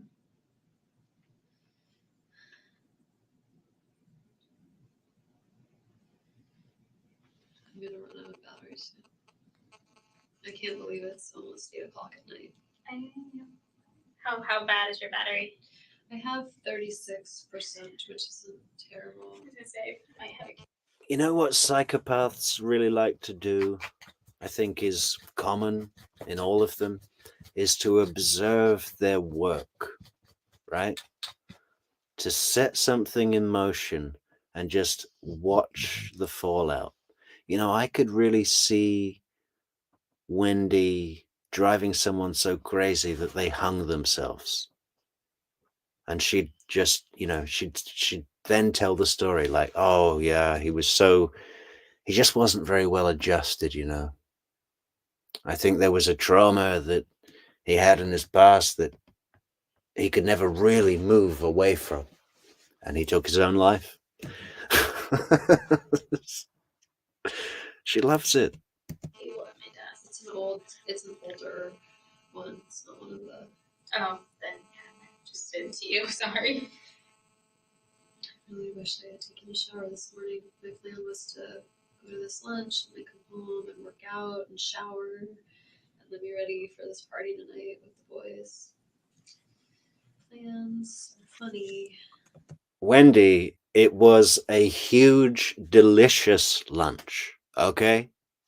All kinds of plans that will not be happening. I was taking my dad on a trip for his 70th birthday on the 2 weeks when Danny goes with the kids to Canada.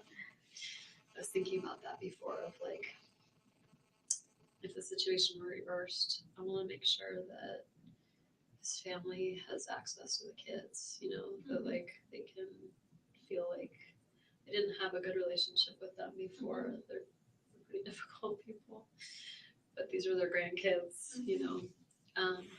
So I want to make sure that they can have a relationship with them. And that'll be good too, because that'd be kind of giving them a relationship with their dad.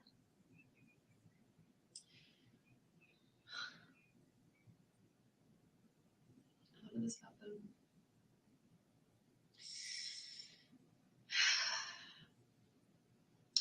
I feel like either Amy's ex-husband did this or somebody did this on my behalf. Some crazy deranged person thought that this was a good way to support me. And that's why I feel responsible. Unless it was something to do with Amy, and then I don't feel responsible. But then I'm still responsible because I'm the one who left Danny. If I didn't leave him, he would never be with Amy. So you're responsible any way you look at it then. Weird. And now my kids don't have a father.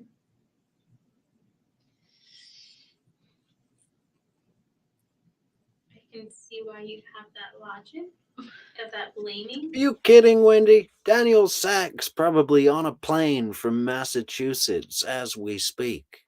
He's going to be there. But and it's gonna take some time, but that's not the way to think.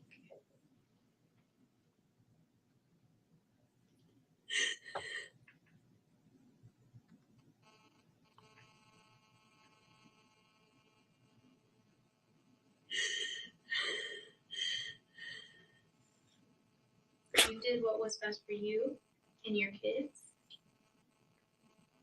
And you said it yourself, if anyone took this on their part, they were clearly not in their right mind. Dear Shuan, if we can promise you one more thing, let us promise you that you won't be forgotten.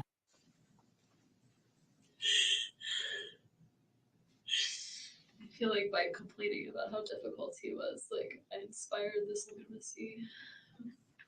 Okay. You went through a divorce. You're not the only person that complains about their soon-to-be ex-spouse.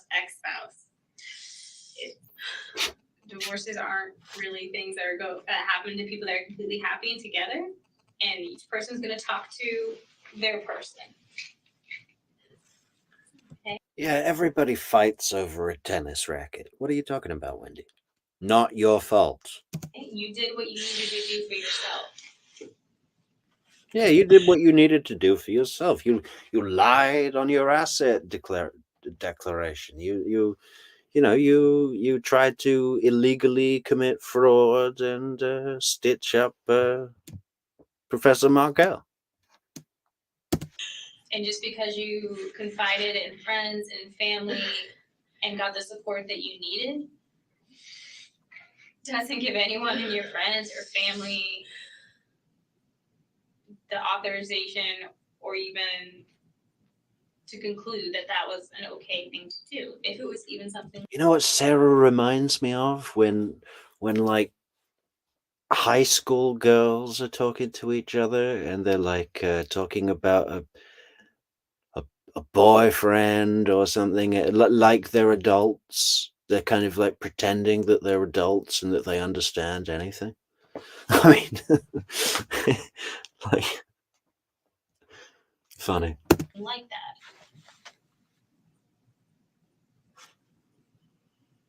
And you don't stay with someone for forever just in case something might happen. Do this like what if it's Jeff? Like when I did this by asking for some time away from him, I made him crazy. But you haven't said anything that would indicate that you would think Jeff had anything against. I mean, he didn't like Danny because Danny hurt me, you know? Right. But what would make you think he'd go to this? Yeah, did I not get that part in earlier? He didn't like Danny because Danny hurt me. He listened to me whine about Dan for ages, and you know, maybe that was it. She was just like, yeah, I talked to him 24 hours a day about this, and in the end he just couldn't take it anymore and thought, I'm gonna blow his head off. Extreme. Nothing So- would make me think that. He's a very therapist. He's Like, a social worker. yeah. He felt for me. He was sad for me when I was sad. He would help me reason out things and figure out how to like. But even But even that, it's like we have a parenting coordinator, and Danny didn't like our last parenting coordinator, so he fired her. And so we've been without one for a while, and like it's just all been dragging on. But we had a meeting July 24th, so next week, with this potential parenting coordinator, and Jeff helped me. Like I didn't ask him to, but he wrote this long email of like, because I was like, yeah, the parenting coordinator asked if I have any issues, and I said I don't really, just like it's just hard, you know, co-parenting, but I don't have any like things I'm mad at. and as a parenting coordinator, are they? Their role is to help you basically. Oh, that's it? Thank you, mentor lawyer. Thank you for not removing your video. Wow, look at that. That's where it happened. God, that's right where I wonder what happened to the car. What happens when someone's shot in a car? Do they sell the car? Or do they crush it? Or what? Does anyone know what happened to his car? Come on, Rabbit, with the facts. What's this? Oh, that's where Dan Markel used to go to work. Well, this is mentor lawyer, isn't it? Walking around the campus. Yeah, like, share, leave a comment if you think that there should be a Dan Markel statue at Florida State University. We're gonna start a petition. Okay?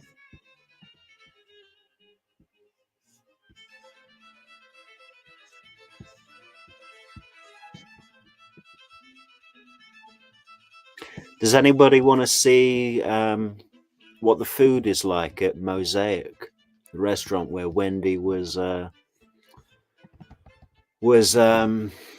lunch when General Isom burst into the restaurant to say, "You need to come with me," and then drove her without saying anything. Look at Mentor Lawyer walking around the campus. What are you doing, Mentor? Yeah. Let's have a little look at the menu for where are we? Stop and share. Present. Okay. Share screen. Yeah, here we go. So I'm not liking the decor. We've got some actual mosaic tiles that looks really badly done. Don't like the color scheme. Dark, looks dirty, tacky. Can we full screen this? How do we full screen this? Well, we zoom in. Okay, what's that? That looks like fish with a pesto warm salad and a butternut squash smashed butternut squash on top. Well, I probably wouldn't send it back, but oh, what's that? It's crab cakes. That stir fry looks a bit like it was cooked yesterday. And I don't like square plates, more mosaics on the table. Oh, okay. That doesn't look very appealing. Looks like a cat has been sick on this. Yeah, tacos. Okay. It just doesn't look okay. I mean, I thought the restaurant would be a bit more classy if it's fit for an Adelson. Do you know what I mean?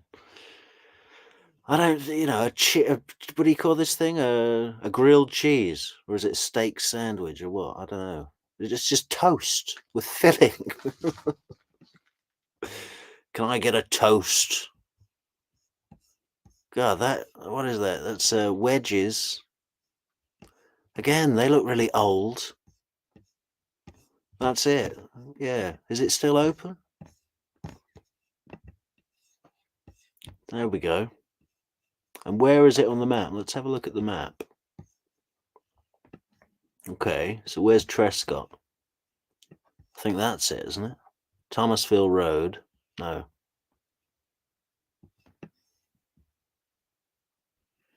Trescott Drive. Anyone? No? Is it way up here? Well, not that it matters.